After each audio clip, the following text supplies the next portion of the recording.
Hello friends and welcome back to my channel. I'm reading for Pisces energy today, and you seem you don't seem guarded. You seem to be trying to make yourself very small and be unnoticed. It's kind of like being in a room and just kind of keeping your mouth shut but listening and watching. It's like you're trying to read everybody else but not be noticed yourself. So this is actually the I can't speak. This is actually the second time I've done your reading because the original reading, my battery ran out and it was a bit long-winded, and in the end I just thought I'll scrap it, I'll redo it. But in that reading I was shuffling and shuffling and shuffling for your energy and nothing would come out, and then as soon as I asked about the energy around you, a card came out. Two cards came out actually, and it really reaffirmed for me that you're trying to kind of not be noticed, or maybe you feel invisible, but I feel more that it's your kind of information gathering, or your reading the room, or like sussing a situation out is the way it's coming through. It's funny because Cancer had this feeling of like, you know, sidestepping out of the room, trying to be unnoticed, and then you have this kind of similar hidden energy. Hopefully the cards will be a little bit more chatty, a little bit more clear and informative this time around. At least that's my intention. Because I really want to kind of like help you as best as I can and kind of give you the best guidance that I can, but you need to let me in, Pisces, a little bit here. Okay. What do we have? What energy is Pisces sitting in for the month of February? What energy will help Pisces? That's a good question. What energy should Pisces try to embody in order to help them during February? What is the best energy for Pisces to be in? See what I mean? It's like the cards aren't coming out for you. It's really strange. Let me have a second.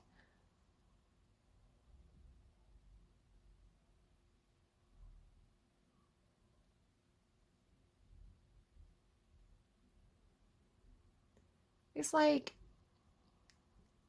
like you need to be approached with kindness at this time. I don't know if you feel particularly vulnerable or feel particularly small. They're showing me a kitten underneath a car. So it's like trying to coax, it's like you're the kitten and I'm trying to coax you out. So it's like I need to show you that I'm kind, right? I need to show you that I'm safe. Which tells me that you may have some fear about who you can trust, about getting hurt potentially, about who to open up to, who to... Okay, there we go. Anna, grandmother of Jesus.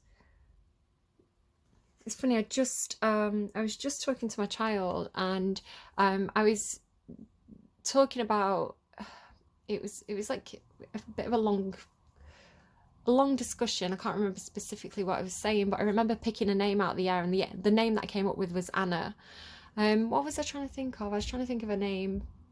I was trying to think of like a Korean name, and nothing came to mind. So I just literally plucked any name out of the air, and it was Anna, with one N. I saw it A-N-A. So I don't know if that's somebody's literal name, but Anna, grandmother of Jesus, nurture, ancestral healing, and wisdom. And she does look nervous. She does look like, you know, she needs coaxing. So don't worry too much about your age, your gender, your belief system. It's more about what is being demonstrated here, rather than kind of like the image of the person on the card. But if that particularly means something to you, absolutely go with it. Maybe it makes you think of a certain person, but you do have that old soul energy. Okay, Anna, grandmother of Jesus, also known as Saint Anne or Saint Anna, was the mother of Mother Mary. Although she is not mentioned in the Bible, she has been worshipped and revered since the early days of Christianity, and she continues to be honoured by the Catholic Church to this day. Anna, grandmother of Jesus, has become a wise motherly beacon of light for those on the New Age or spiritual path in recent years, offering ancestral and family healing and love. Light and support to those who are navigating their own family relationships in various ways. As an older mother, she is often called upon by those who are struggling to conceive, those choosing to live child-free, or those who are questioning and pondering their own aging. So maybe you've got concerns or you're just kind of coming to terms with your own aging, or perhaps this is reflecting older people in your life, and you nurturing and caring for them and learning from them. Perhaps this does represent a maternal figure for you, a mother, grandmother, or just somebody who kind of, you know, presents with those kind of typical mother nurturing values. You could be lacking this in your life. You could need to mother yourself a little bit more. You may be a mother. But yeah, it feels like I was just thinking of Capricorn for a second, because Capi, quite often in their readings, they get this thing about almost like grandfather, father, son, where it's like you seem to have a similar thing, but it's female, so it has this feeling of like learning from those who went before, right? Learning from your mother, learning from your grandmother, perhaps having a daughter yourself and thinking, what do I pass on here? What do I pass on to my own children? You know, what expectations have been put upon me? Again, take gender out of it a little bit, but like, what have I inherited in terms of behavior, in terms of thought patterns, in terms of how I present to the world, based perhaps on those who went before me? Like, and do I necessarily want to pass these on to my children, or do I want to give them something new? Let me go to my own deck a second. Why is Anna Grandmother of Jesus here? The caretaker. Yeah, this could be, again, I mean, I'm asking about your energy. So who do you care for? Who do you show up for? Perhaps, again, regardless of age and gender, perhaps you have this grandmother vibe about you, where you're kind of fussing around people, making sure they're comfortable, making sure their needs are met, making sure they're fed. Again, thinking about stereotypes around grandmothers here a little bit. Perhaps you worry a lot for people. She kind of looks a bit like she's wringing her hands. Maybe somebody wrings her hands. But yeah, I think you do spend a lot of time caring for those around you and nurturing those around you. Maybe this is something that you need yourself as well. You need to be mothered. You need to be nurtured. This seems to be coming up as a repeating theme, by the way, just this week in general, on and off camera. This is coming through slightly differently in your reading to what I've had so far. But yeah, there's been a lot of stuff about repairing the mother archetype within. So when you hear the word mother, or you hear the word grandmother, what does that conjure up in your mind? What values do you associate with that? What in your what's banging? I'm sorry, I can hear banging.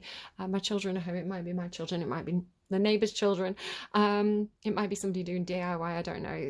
I live in a row of houses, so there's a lot of noise. Yeah, so just ancestral healing. So ancestral healing really is thinking about what belief systems have I inherited, and I don't necessarily mean you know, what religion or traditions you do, although it could be. I'm more looking at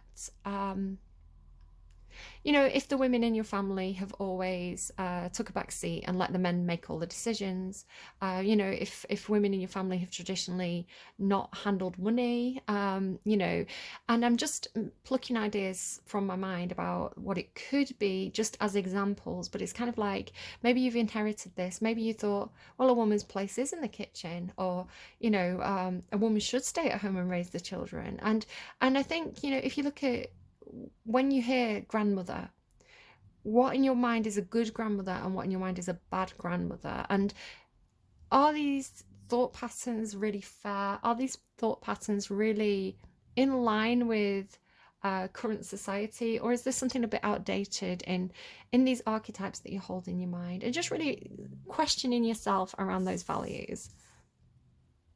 Okay, let's go to the Lightseers Tarot by Chris Ann. So far I've been using Angels Among Us and Goddesses Among Us. Caretaker, Anna, grandmother. Okay, sneaky. So perhaps you're being a little bit sneaky. Again, you have this feeling of kind of like being a little bit quiet.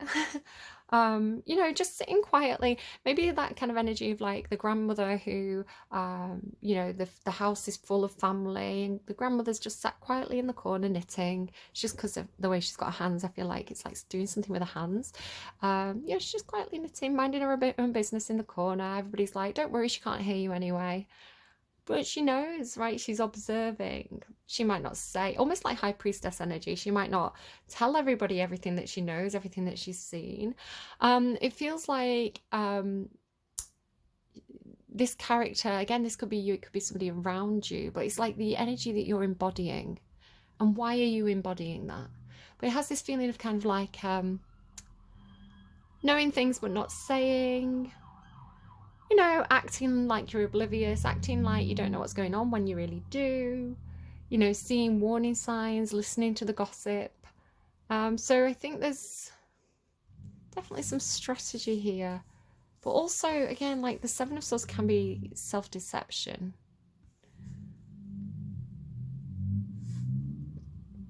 So self-deception around your own nurturing or the way you nurture or why you nurture. Okay, I'm actually just going to pause and get a blanket. I'm going to feel like an old woman sat here under my blanket, but I've got really cold legs. Hold on. Okay, I'm just kind of settling down. So yeah, sometimes it's good that I have a little pause because, you know, I walk away from the camera and stuff comes in. So what I was just given was how women get erased from history. You know, like pretty much everybody will have a grandmother, right? Everybody has a mother's mother. You know, whether they're in the lives or not in the lives, or you know, again, taking away kind of like some of the gender fluidity of our time. If you look at my daughter's, I just saw my daughter go past on a bike. That must be what the banging was. I think she was getting a bike out. Yeah, so looking at why are women erased from history? Why are the history books always written about people like Julius Caesar, Winston Churchill, right? Why is it always the men that get remembered? When somebody nurtured these men, somebody provided milk for these men, somebody swaddled these men, somebody sang these men lullabies, you know, as they were babies. So it's like these men just, you know, they weren't born great. You know, that Shakespeare quote, which is a joke on the person saying it. He says, some men are born great, some men achieve greatness, and some have greatness thrust upon them. And it's a joke at his own expense, the person saying it, because he's delusional. So that's from 12th Night, if you want to look up that quote and find out more about that. But he's, you know, this idea that men are born great. Men are not born great. There's nature and nurture, right? And maybe yes, some people do have a destiny. Maybe yes, some people you know, the stars align in a way that they have this powerful personality. You know, there's a definite difference between my two children, one being very outgoing and loud and independent, and one being particularly shy and clingy. You know, very different natures, but nurture is also a factor. You know, if nobody nurtured those great men when they were babies, if they were left exposed on the side of a hill, which is a practice they did in ancient Rome. You're getting a lot of stuff about ancient Roman history, by the way. That came through a lot in the last reading, which again, it was very long-winded. I started talking about propaganda and Augustus Caesar. You don't need all that. But yeah, if those men had been exposed on the side of a hill, they would never have achieved everything they achieved. Someone nurtured them, someone cared for them, someone loved them, someone raised them, someone showed them how to tie a shoelace. You know what I mean? So why are these women not celebrated for the nurture that they gave? Sometimes they are. Sometimes they are. You can think of like, I think I'm hearing en Venjou. So I think that's, I can't remember who that was specifically. It's not the person that I was going to say. Was it Mary of Anjou? I don't know. I literally don't know. I heard it. I was thinking of, I believe it's Margaret. And I may have my facts wrong here, but I'm trying to think of Henry VIII. His mother, I think, was Elizabeth. And she taught him to read and write. There's evidence where they can see the handwriting is the same. So where he's been practicing his writing, he's written Henry, and he writes it the way his mother writes the same script. So it's clear that he's learned that from her, probably. You know, I believe it was Margaret that was this really powerful woman. What's Anjou? And I think it's French, but I don't know exactly what they... Should I try and Google it? If they give me something in reading, it's for the reading, right? Probably look it up. Of Anjou. Margaret of Anjou. Maybe it is. Oh my goodness. Thank you, guides. Thank you. Thank you. Maybe that was in my subconscious somewhere. That's mad. I don't know if this is the Margaret I was thinking of or if it's a different Margaret. Maybe somebody's called Margaret. Margaret of Anjou was Queen of England and nominally Queen of France by marriage to Henry VI. I don't know if it's the person I was thinking of. Maybe she was Henry VI. She could have been grandmother to Henry VIII. Born in the Duchy of Lorraine, blah blah blah blah. Let me open this up.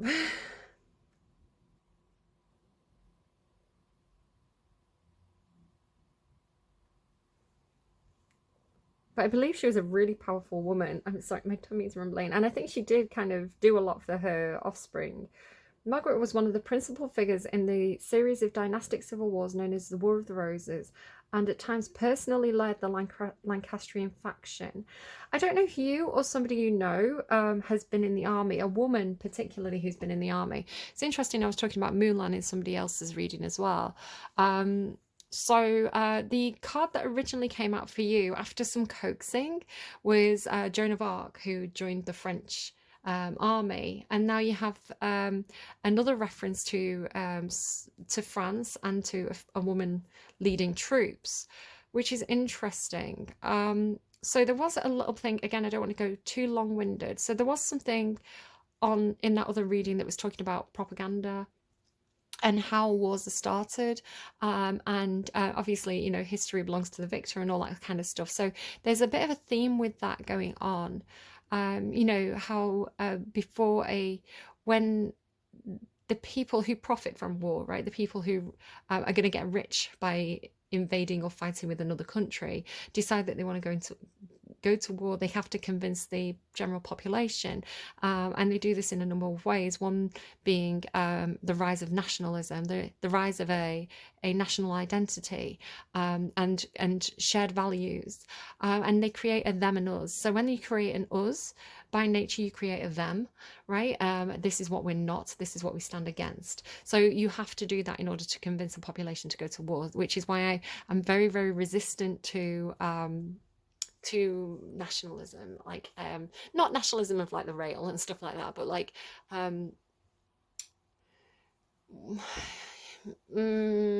I don't want to go down that route too far, but hopefully most of you will kind of understand what I'm saying, at least briefly. I don't mean to talk down, I just mean that sometimes people are like, what is she talking about? Yeah, just be careful of people who try and convince you of like a national identity, because that is a red flag of a country trying to be convinced to not be very nice to surrounding countries. And again, this was in your other reading in terms of Rome and Roman propaganda and Roman conquest. So just be aware of that. And then, of course, Joan of Arc as well was, she was a figurehead, you know, she was, there's some question around the accepted narrative, the written narrative of Joan of Arc and what was really happening. And there's some thinking that basically the leaders of France took this young girl and spun this narrative around her and kind of thrust her into the limelight in order to justify going to war. You know, God came to this little girl in a dream and now we're going to war. It was a propaganda tool.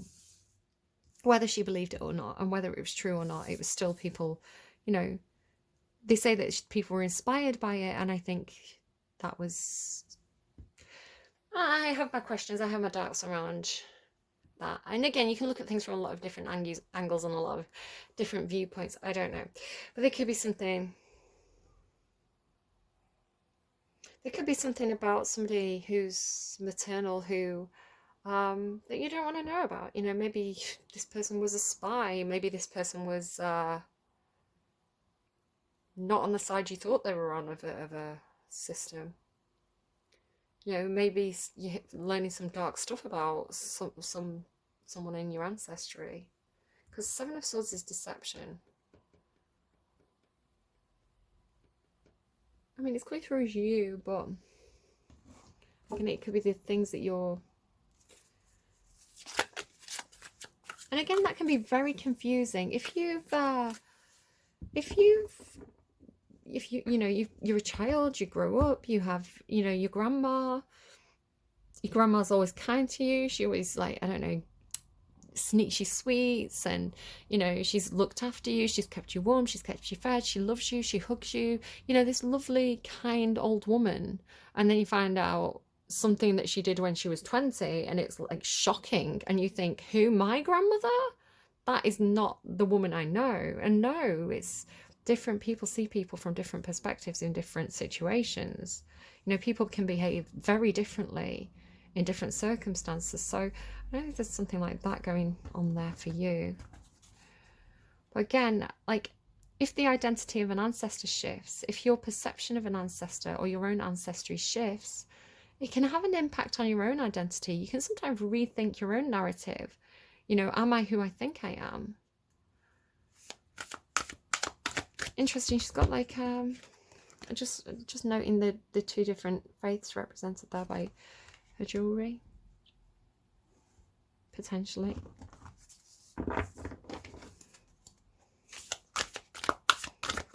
Yeah, so it's like, I mean, am I wrong? Like, because that's the cross, right? That's a traditionally Christian symbol. Is this not the Star of David? Is that not a Jewish symbol? So maybe you thought your ancestry was one religion, and it's actually turned out to be another religion. So who's around? Who's around Pisces at the moment?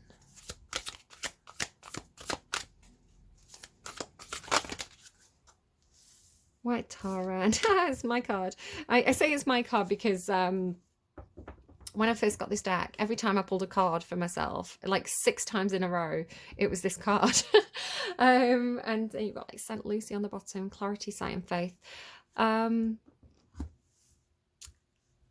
Atargatis, transformation, mer magic, deep diving, and White Tara, compassion, peace, healing, and longevity. Now, these may be representative of astral guides, so spirit guides, ancestors, family members on the other side. It could be aspects of the self, right? Projections of the self, the higher self, the subconscious energies within you that are waiting for you to draw upon.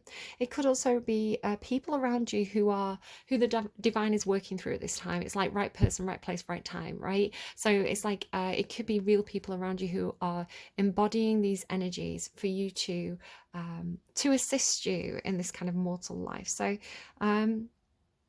yeah, maybe they remind you of somebody. We'll kind of like read each one and kind of see what they have to say. So 11.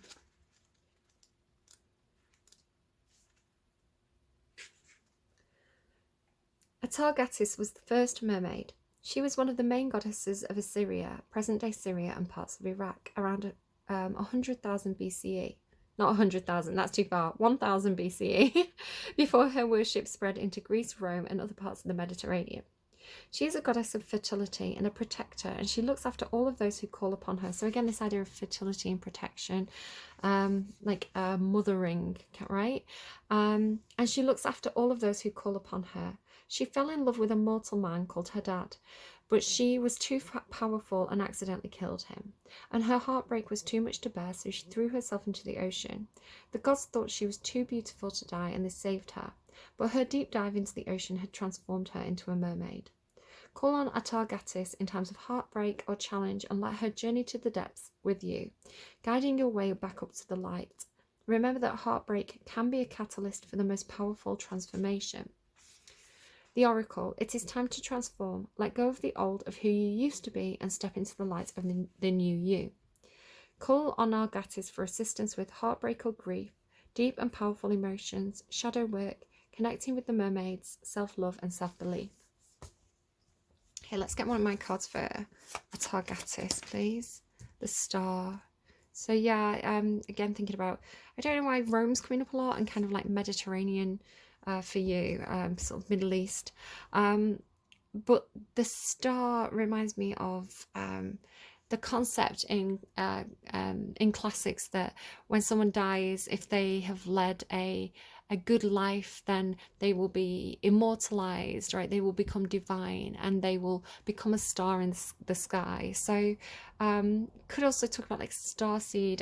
Is it, I'm trying to think of the name for it. It's not something I'm particularly engaged with. It's not something I know much about, but I know that there's people believing kind of like star seeds coming from different galaxies and planets, and they have different like almost like different types of aliens. I don't want to kind of like offend anyone if that's anyone's belief system, but I know that one of them is a water planet with kind of like mermaid type creatures on it. So that could be something with somebody, like it fell from a star. But the star as well, the star in the tarot it's a symbol of hope, and it's a symbol of healing, and it's a symbol of direction, right? You can set your compass to a star. So let's get another card because I'm not sure. The star and a Targatis. Why is the star and a Targatis here for Pisces, please? Could be that somebody's passed over, right? The Queen of Pentacles, and again, a very, very mothering card. The Queen of Pentacles can be Capricorn, doesn't have to be. Can be an earth sign, it doesn't have to be. But the Queen of Pentacles and the Ace of Pentacles. So it appears there's some kind of offer here. This is something that's tangible. It could be a gift of money, perhaps an inheritance, if we're talking about somebody who's passed. It could be a gift, a keepsake. It could be some kind of, it could be money. It could be... I think I mentioned money, but like, you know, like grandma's here, she sneaks you a tenner. It could be, I don't know, a seed, like your grandma's giving you a pot plant and you want to plant it in your garden. You know, it's something real. It's something you can hold in your hands when it's the Ace of Pentacles, or it has the potential to be something tangible. So the Ace of Pentacles can show up as like a job offer, right? So yes, it's a job offer, but you're going to have a contract. You're going to, maybe it's an email contract, but it's still something that's tangible and real and of the earth, right? And there's going to be money involved. So yeah, Aces of Pentacles always tend to be something real and practical and tangible, but it's something new, right? Something new, I want to say, being offered by this Queen of Pentacles. And the Queen of Pentacles can be a mother, it can be a wife, it can be a some kind of boss. But yeah, the Queen of Pentacles is normally... she has a lot of really positive mothering qualities because she's quite practical. So this is the kind of mother who makes sure her children are well fed. You know, they have nice, clean, warm clothing. They probably go to bed on time. They brush their teeth. So it's a very practical kind of nurturing. Yeah, it's a lot of your basic needs are going to be met with a Queen of Pentacles. However, she's not the Queen of Cups. There may not be the quite the same level of emotional availability that you would get with the Queen of Cups. You know, you may have the Queen of Cups who's the best, most loving, emotionally supportive mother, but she may be hopeless at the practical side. So there's all these different types of nurturing that you can have, and the Queen of Pentacles is definitely a practical kind of love, you know. Yeah, so perhaps this is what your mother was like. Perhaps there's an opportunity for you to mother in this way, to show up on a more practical level. It doesn't have to be mother there as well. It can talk about your own work, your own capabilities, your own financial situation. Normally the Queen of Pentacles, there's other people involved. People rely on the Queen of Pentacles. She's partnered in some sort of way. She's not single. That would be the Nine of Pentacles.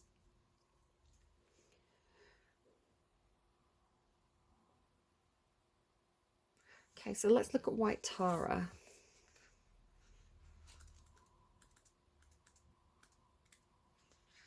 Interesting. I wouldn't necessarily pair these two together. This feels very kind of like airy, almost Aquarian, or there's been a lot of Aquarian energy coming through, like Venusian, Aquarian, you know, of the more romantic, perhaps more cups energy, perhaps, where this feels down to earth. So it's almost like a star falling down to earth, you know, somebody who perhaps has maybe imagination, hopes, dreams. You know, they live among the stars a lot of the time, metaphorically, you know, getting really practical.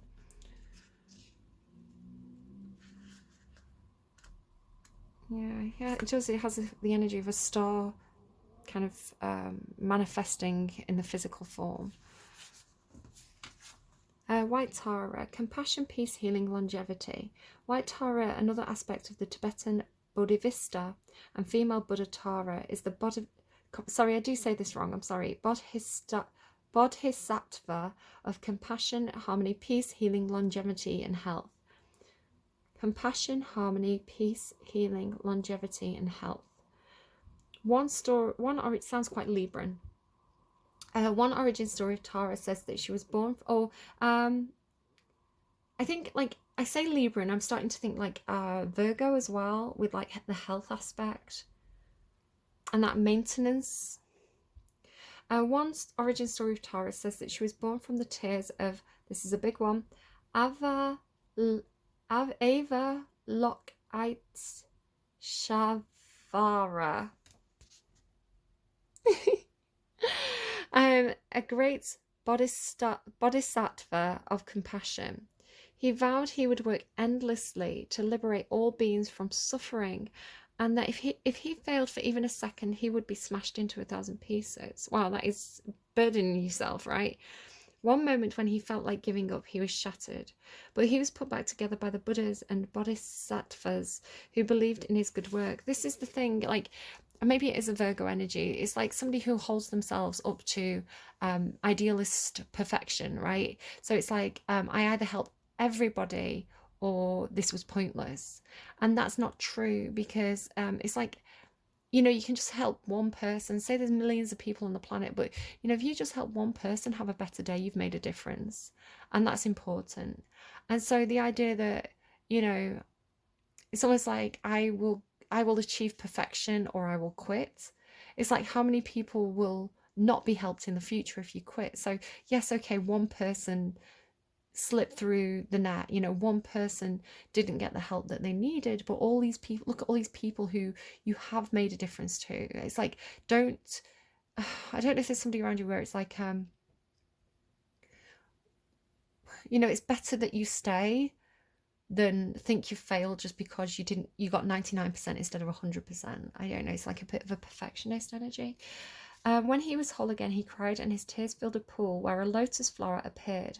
Tara arose from the lotus full of compassion for him and all beings, and then joined him on his quest. I love the compassion energy. White Tara has a beautiful but gentle, loving and healing energy and can be called upon for any kind of healing. Have compassion for yourself and others. Create peace in your life. Allow yourself to be healed and whole, and offer healing to others where you can. So yeah, you need to forgive yourself for something. Again, this could be something that you've deceived yourself about, but forgive yourself. Be kind to yourself. This energy is open to you throughout the month of February. Call on White Tara's assistance having compassion for yourself and others. Finding more peace in your life, spiritual or emotional healing. Again, the star is a very strong healing energy. Healthy lifestyle changes. Let's get a totem for that. Whoa, quite a few. The compass, like I said, it's like resetting your own inner compass, resetting your goals, resetting your North Star. The ocean, again, interesting, the association with this. I have a feeling that it's the same energy. And gate. Yeah, so a new gateway, a new opportunity, a new portal opening up to you. The ocean requires a deep dive into your own subconscious, a deep dive into your own emotions. You need to explore your feelings a little bit here. I think exploring your feelings and perhaps your feelings around your goals, this reassessment energy. And doing that with compassion for yourself. Again, you could have been holding yourself to high ideals. If I don't achieve 100%, I failed. If I don't achieve, if I'm not at this stage in my career, by this age, I failed. Don't be so hard on yourself. I think there is self-deception here, but it's self-deception at your own expense, right? It's like you're telling yourself you're not good enough, or you've been too hard on yourself. Again, because you've got this perfectionist tendencies, look at your full chart, see if you've got anything in there that leans to perfectionism. Definitely could be some, perhaps Capricorn or Virgo. Libra too can be idealist.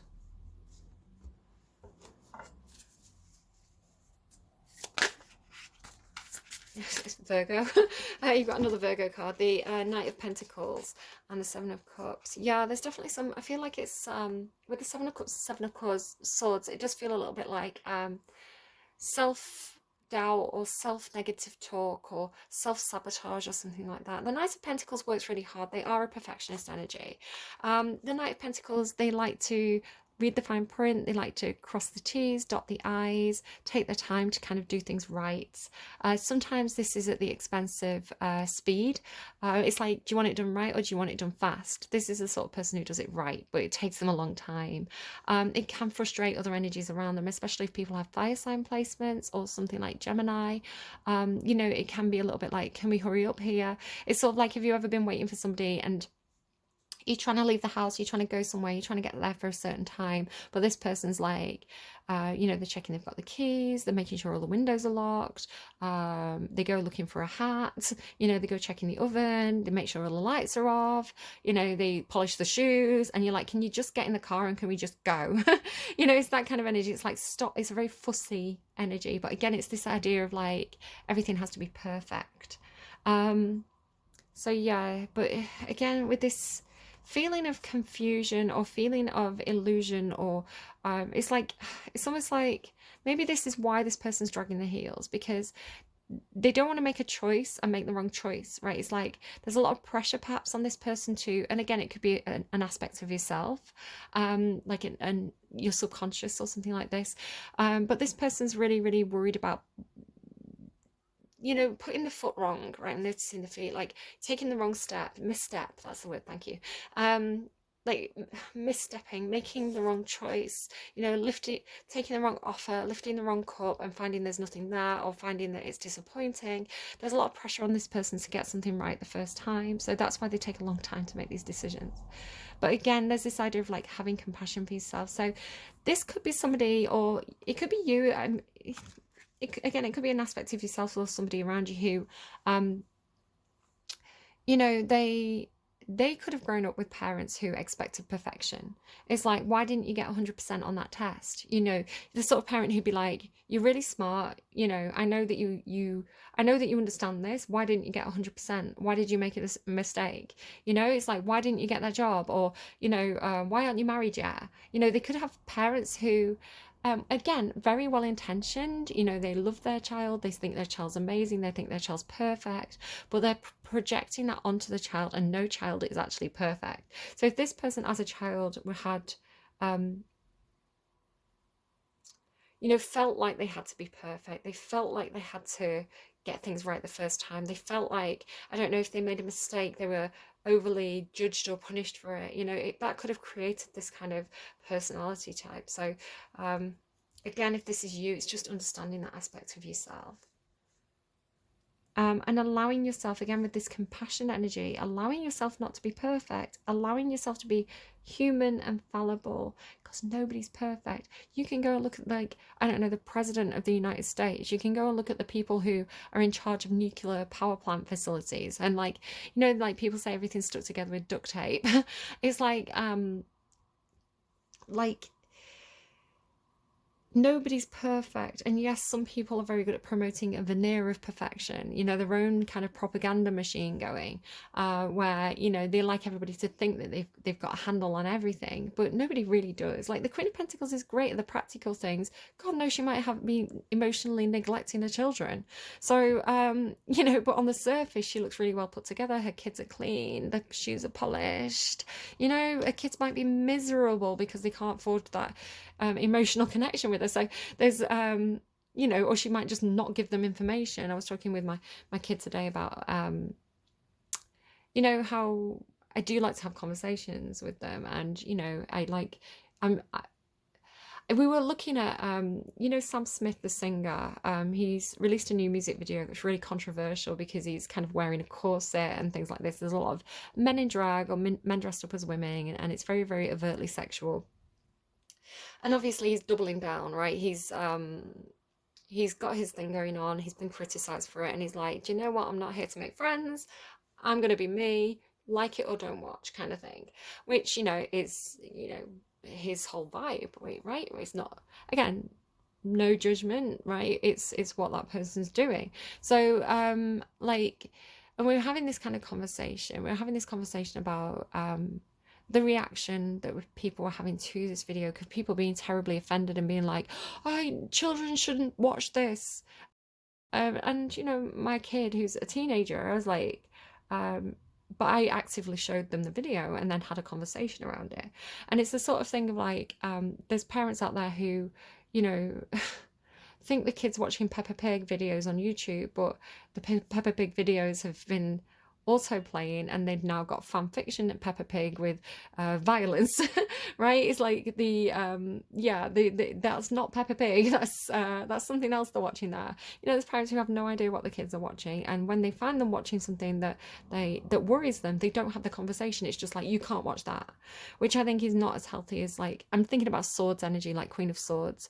You know, the Queen of Swords would be like, let me give you information about that thing. So it's like people who are like worried about, you know, like people are worried about children going to drag acts, and the drag acts are like, don't bring your children, I don't want you to you know, like, I don't want kids here. But there's people who are like, oh, I'm so worried that my child will see a drag act and start dressing in wigs. It's like, is that the worst possible? Not worried about them getting on drugs or, I don't know, beating up hookers, you know, like listening to rap music. You're worried about them wearing a wig. Okay, priorities, but fine. Your kids, you're the parent. I don't know. There's like a lot of fear and like anxiety around certain things. I don't get it. But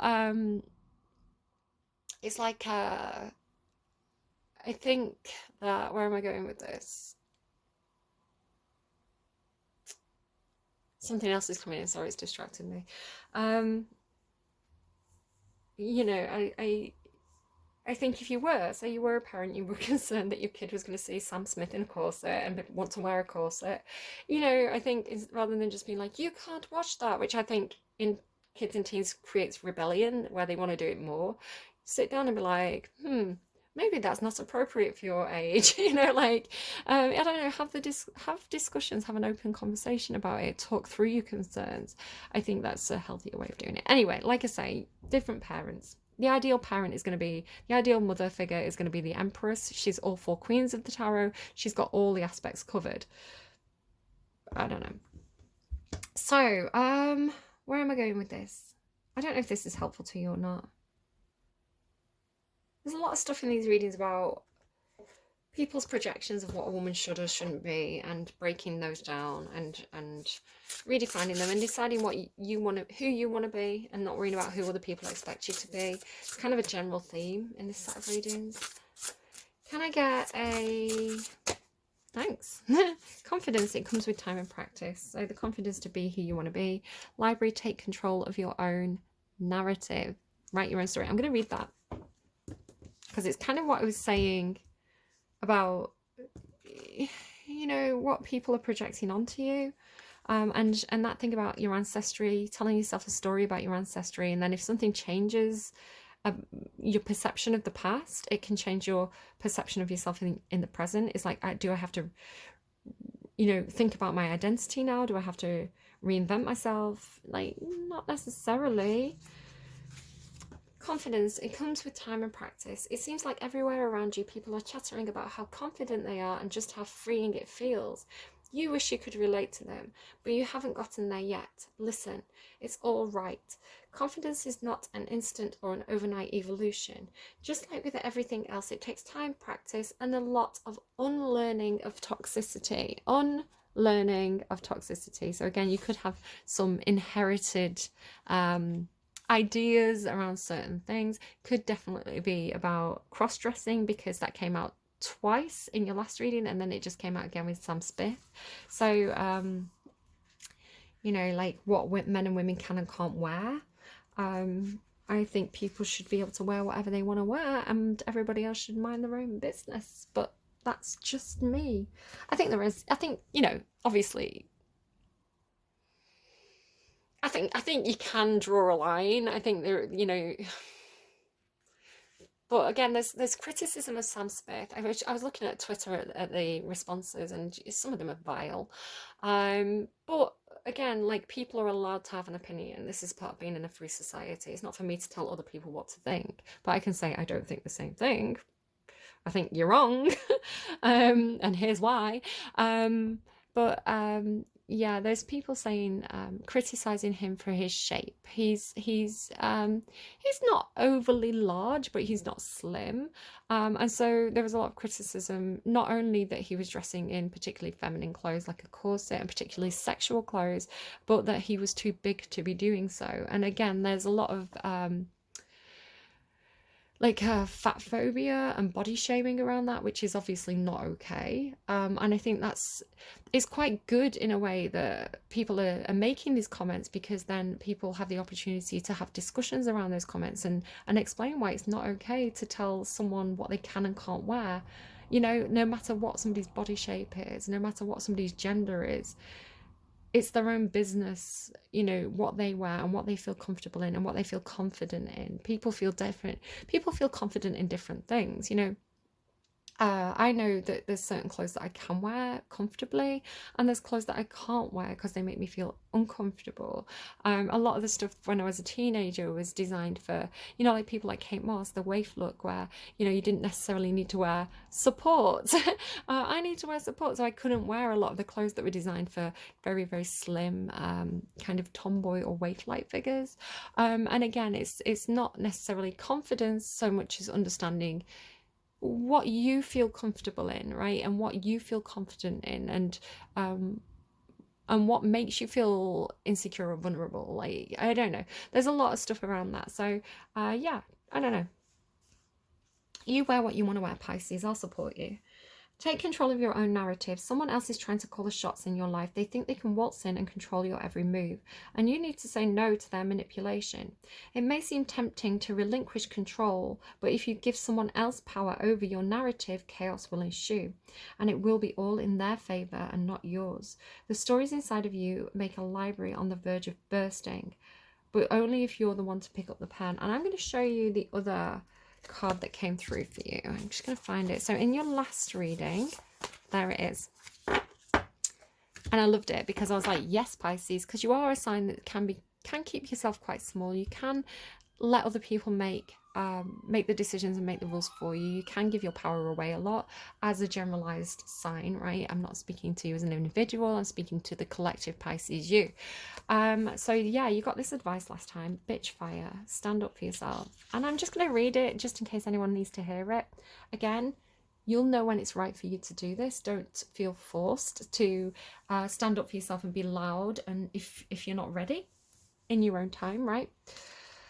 There's no better way to say it. Someone in your life is trying to burn you at the stake. The interesting thing was, this came out, this burn you at the stake, and you had that Joan of Arc card as well. So that was two references to being burnt at the stake. I'm not saying that's literal. It's metaphorical, right? Somebody's trying to control you, manipulate you, make you toe the line, or otherwise they're going to make an example of you, something like that. If that's your situation, like, it's not good. That's not appropriate. If this person's trying to say that they love you, but they're being controlling, that's kind of gaslighting or narcissistic behavior. I don't know. It's not for me to kind of like define those things. I'm not a psychologist, but definitely red flag behavior. You know, when you love someone, ideally you would love them unconditionally, no matter what. You know, and you'll support them, and you will say, okay, I don't agree with what you're doing, but I support your decision to make your own choices, and I'll be here for you if it doesn't work out. That's what you should be saying. You know, saying you can't wear that, or I'll cut you out of the inheritance, is maybe not the fullest form of love. It's controlling with money, right? Maybe you didn't give them something they wanted, or you didn't let them get away with their bad behavior. Either way, they're trying to ruin your reputation. Rest assured, your reputation will stay intact. Silence can be effective, and that thing about that I was picking up that you were being very quiet. Silence can be effective, but this is not that kind of situation. Get loud and let them have a taste of your bitch fire. Don't know who needs to hear that, but I just wanted to share that with you, that was your advice last time. I just got a message as I picked up my phone. Oh my goodness, all the messages. Like 2 messages at once. I'm so popular, guys. Oh my god. I haven't had a message like all for the whole hour. I just happened to get 2 at once. I just saw 4949. That could be somebody's age. It could be somebody's house number. It could be somebody's a number for somebody 4 and 9. Let's get you a song. So what does Pisces need to hear right now? The song that you got last time was Home by Edith Whiskers, by the way. Another reason why I thought maybe somebody's... I don't know.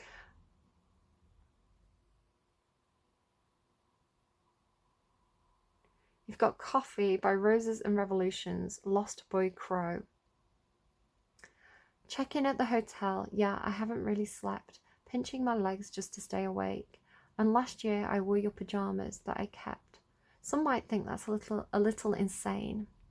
Meet me downstairs in the lobby for a cup of coffee and we can talk it out. Drove all night just to meet you for a cup of coffee. We can work it out. Staring at your phone now. Have you heard a word I've said? Are we as hopeless as I think? You told me you need me and now we're hanging on a thread. Trying to swim, wasting my breath. Because I know that in the end we're just going to sink. Caffeine and daydreams all lead me here to you. Road signs and green pines display. I made you a mixtape just like we used to do. Forever a teenage cliche. Okay, I don't know, maybe that helps. I kind of want to get you one more song. The best advice you can give, like, let Pisces really understand what this means. Let it be really clear. Good guidance, please, for Pisces. Don't Look Back in Anger by Oasis. That's a very famous song. I don't think I need to read out the lyrics. Good advice for a Pisces, I guess. Slip inside the eye of your mind. Don't you know you might find a better place to play? You said you've never been, but all the things you've seen will slowly fade away. So I start a revolution from my bed, because you said the brains I had went to my head. Yeah, don't look back in anger, I heard you say. Okay, I don't know. Take it as it resonates. Maybe it makes sense. Maybe it's a song that particularly meant something to somebody, makes you think of somebody. I don't know. Take it as it resonates. Leave it if it doesn't. Please take care of yourselves, Pisces, because you give so many people, you give everybody unconditional love, and you do deserve it in return. Maybe go and check out Cancer's reading. They had something about unconditional love in their reading too. Take care. I will see you again soon. Bye, friends.